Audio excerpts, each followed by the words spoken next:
Welcome to Minerva, a monthly show where we discuss the mysteries. We hope to give you enough information that you can go away and do your own study. Now, first and foremost, I'd like to introduce my co-host Duncan. Hello. Today we're going to be discussing women in Freemasonry. Oh, God, yeah.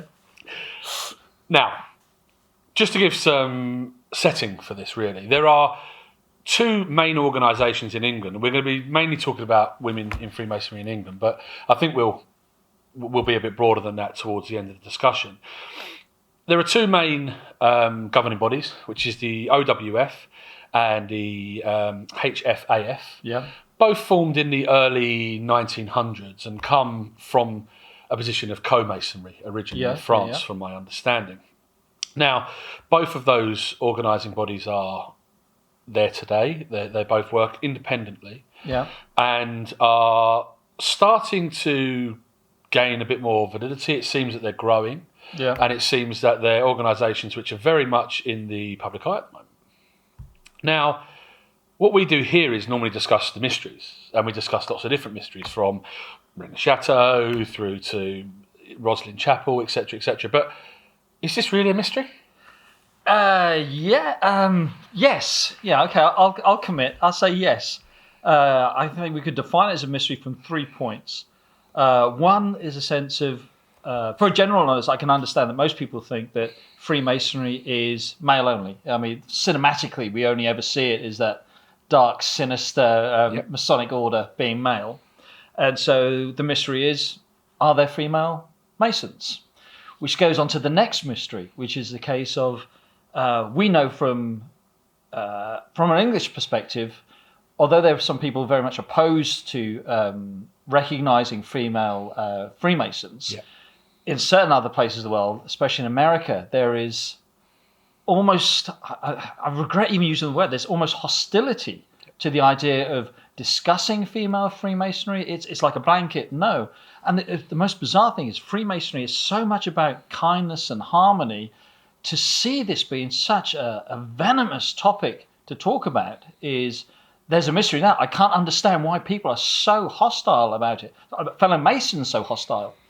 But the other mystery that I think comes into it is a case of, from both sides of the fence, from the English perspective, I say like the American, is a case the question comes down to, if we were looking at recognizing female Masons, is what constitutes Freemasonry? The mystery of what is Freemasonry. Can a woman appreciate what it is? Having a title as a Mason may not be enough, right, but can we feel that a female can understand and appreciate Freemasonry as we know it? And I think that's the mystery. Right. Okay. No, and I would agree that I think this is a topic that we should discuss. I think it's something that's hot at the moment, and I think it's something that's worthwhile thinking about. I mean, the main question really, I think, that most people would get to straight away is, should the UGLE, which is the governing body for Freemasonry in England, should it be co-masonry? Should we just open the doors and allow females in? Because we're in an age now where we're seeing lots of old institutions, golf clubs, and other societies welcoming in women because we appreciate that women are equal. Appreciate. I think the question is over the word appreciate, isn't it? It says if, right, from a personal perspective, to just open the doors, I would say no. Okay. I think there must be a certain, not just for the respect of the people who might be opposed to it, but just from the concept of trying to hold on to. Freemasonry offers so much for different people. We have the people that we call the knife and fork Masons who come in, and no harm at all. They enjoy the fraternity. If they were to describe it, they describe it as a Boy Scouts institution for men. No harm in that at all. Then there's, I would say, two other branches. You've got, I would say, want of a better phrase, the academic branch, which look at the rituals and go into it from a very ceremonial. Exactly. Trying to get the information out as if you're looking at work of art. And then you've got another, which is the esoteric side. And I think we need to identify that. And I said, if you just open the doors, we could be threatening groups of those people. And so I think, but I do think the potential is there to create to give the option of co-masonry, or even to actively support and recognise female lodges. Yeah, and I think it would be really interesting if the UGLE would allow lodges to open, for example, or all of their lodges to make that decision themselves, and to see if they would want to have, to allow female Freemasons to join them.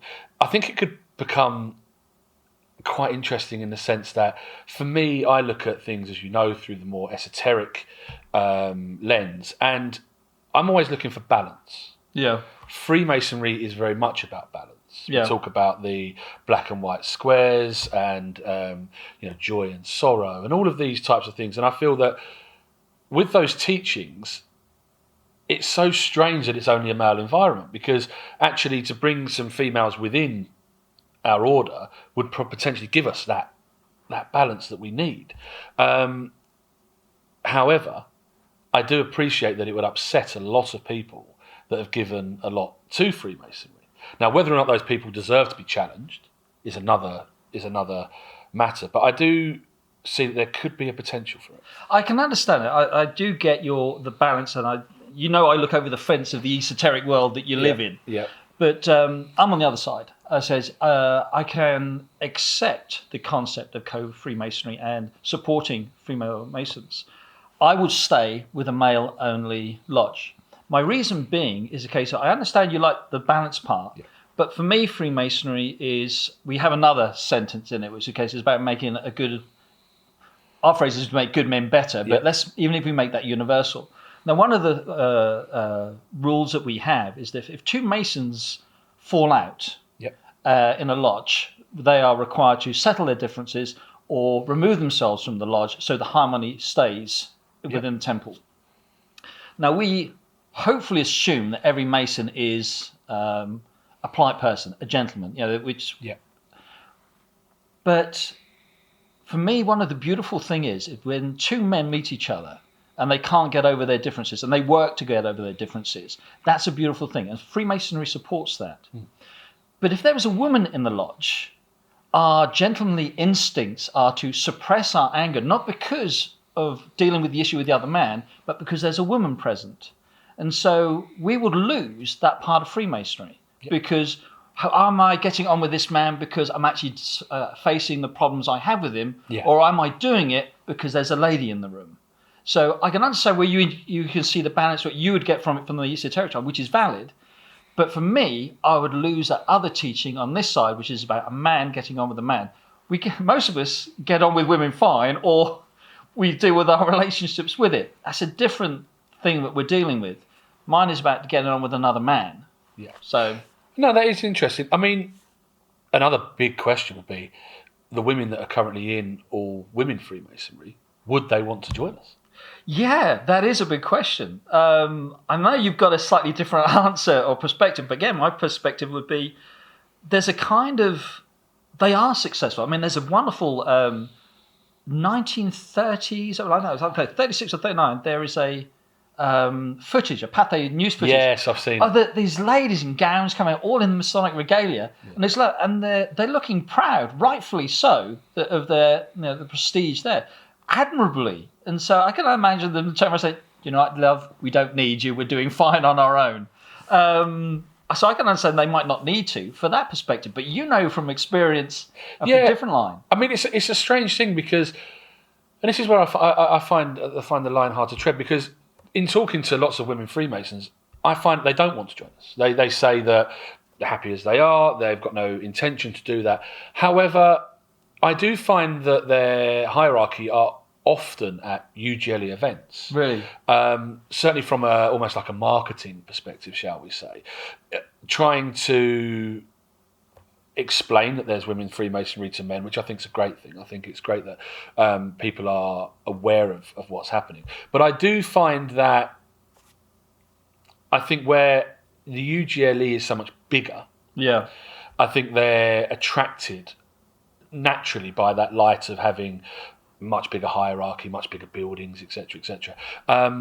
So I do wonder if there was an offer if they would or wouldn't want to come. I know that they kind of say now, well, we're very happy as we are. Yeah. But to join a much bigger organisation, I don't know. And I think it would be down to the individual woman as well. It would be. I mean, there's the sharing of resources makes it. I mean, just actually to have a lodge, to set up a lodge, the expense of actually organising it is phenomenal. Yeah. So to have that. We have it. It's around us to use. So to share that, it would be an enticing thing I can actually see happen, or for them to actually join. But then it goes. You have to go back to that question for male Freemasons to accept it. Is, I mean, we've still got to get over that block. And so, I mean, over in America, they have.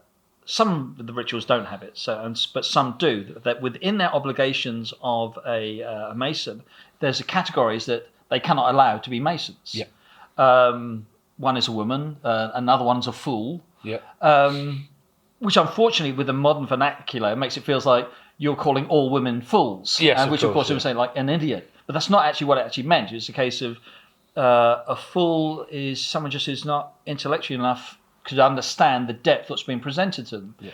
Where a woman is not a fool in the sense of she's not intelligent enough. It is a case of what is being taught is from a masculine perspective. Yeah. How can a female appreciate any of the teachings in it? Yeah. And so how do we address the question of what we have in Freemasonry? Is that really for women to appreciate? Yeah, and that does become a tricky question, because it very much feels like the whole thing is from a male perspective. So does it need to be rewritten for a woman? Does it need to be adapted for a woman? Or can they take it as it is? And does it still feel like they connect to it? That's something I feel that only really they can. Do you know what I was about to say? It's the case. The unfortunate thing is we haven't got a woman here to turn around and ask that question. Exactly. If we were brave enough to do so. But to be honest, I actually think they can. I think that's a case of I think it's only in 1717 where there was the first actual statement, and it was actually in our first Anderson constitutions, where it turned around and said a woman is not to be made a Mason. Yeah. But we're looking back at the time. There was to use a film quote. It works for me. There was I think it was a 1990s film, Rob Roy. Yep. And he's up on a hillside and he's got his sons and he's got his wife, and they're talking about honour, which of course is such a masonic phrase to it. And the son asks, "What's honour?" And Rob Roy turns around and said, "It's a gift that man gives himself." And it kind of resonated for me, especially from a masonic perspective, because it's a case of the only person who can protect your honour is yourself. It's a case of if you're going to give up your honour, you do it. No one can take it away from you. It's you. And so, okay, I understand that. But then the son asks, can a woman have honour? And Rob Roy says, women have the sense of honour. And back when this is written, so we were looking at, I know it's a film and it's a script, but it portrays the time, whereas case of, he's saying that we protect a woman's honour. She can hold her honour, but it's our duty to help her protect it. Yes. And that's resonant of then. But now it's different. The social place of a woman in our society is far more equal, not just in the sense of what we fight for, liberal rights, or from any suffragette movement. We've got the most wonderful institutions of Oxford and Cambridge, very much set in its traditions, hundreds of years of history, far more than we could say of operative or speculative Freemasonry. No women could actually join. When women were allowed to join, there was even uprising saying, "Oh, the educational system is going to collapse," and it clearly hasn't. No. And there's no flavour lost at all from either institutions, which trying hard not to sound patronising, but it seems to categorically prove that a woman's intellectual capacity to deal with the concepts of education, which for Oxford and Cambridge, we're looking at the classical arts, which most male Masons today have no idea of. Very true. No, a woman now protects her own honour as much as a man would protect his. And so, no, I think the language doesn't have to be changed. A woman can appreciate it and draw the value from it as much as we can. So one of the other things I wanted to bring up was co-masonry. Yeah. Which currently, again, exists in many different forms. There's things like the Eastern Star and lots of other co-masonry branches. And they've been around for a very long time. Yeah. There's also lots of other mixed groups. And I find it's very strange when I talk to other Freemasons who, I suppose, are not aware of these other mixed groups, but there are lots of other groups that are quasi-Masonic, so to speak, and we can talk about the Golden Dawn and things like the OTO, BOTA, and lots of other orders which are men and women, which meet, again, not under the UGLE umbrella, but they do meet and they do have a massive amount of success with what they're doing. They might be a lot smaller, but I always find when I talk to those people that they're really into what they're doing. Yeah. They certainly don't tend to have people turning up because they're there for just the social element. Yeah, or the good meal. Etc. And I think that that's something that we could almost benefit from. It is, but I think what we need to stress, though, is a case of there is something that is quasi-Masonic, and it says that there is that bonding aspect if that's what you're looking for Freemasonry. But the UGLE is... we have 4 degrees and that's it. 3 degrees and blah, blah, blah, blah, blah. That's all that they cover. And it's a separate entity, either so like the Mark Grand Lodge or things like that. There's different groups that do it. Yes, it's... Are we discussing an ethos of Masonry, or are we talking... Because for me, Freemasonry is just...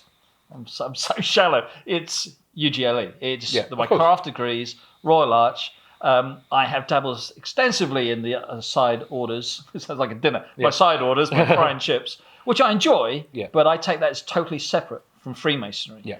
But if we're going to look at it as a sense of if those can exist in that entity, then the argument is solid. Sense that is transferable. That the passion is there for that. You'll enjoy Freemasonry as much as you enjoy that. Yeah, and I think this will rage on, and we'll always talk about this subject as we do backwards and forwards. Yeah. But we'd really like to hear comments from lady Freemasons, but also from male Freemasons who we'd like to hear what you would like. Would you like to invite women into your lodges? Do you think it's a good idea? Do you think it's something that's a bad idea? So please do write in the comments and like and subscribe the video. We'll continue to talk about this, I'm debate it through. And we'll see you again very soon.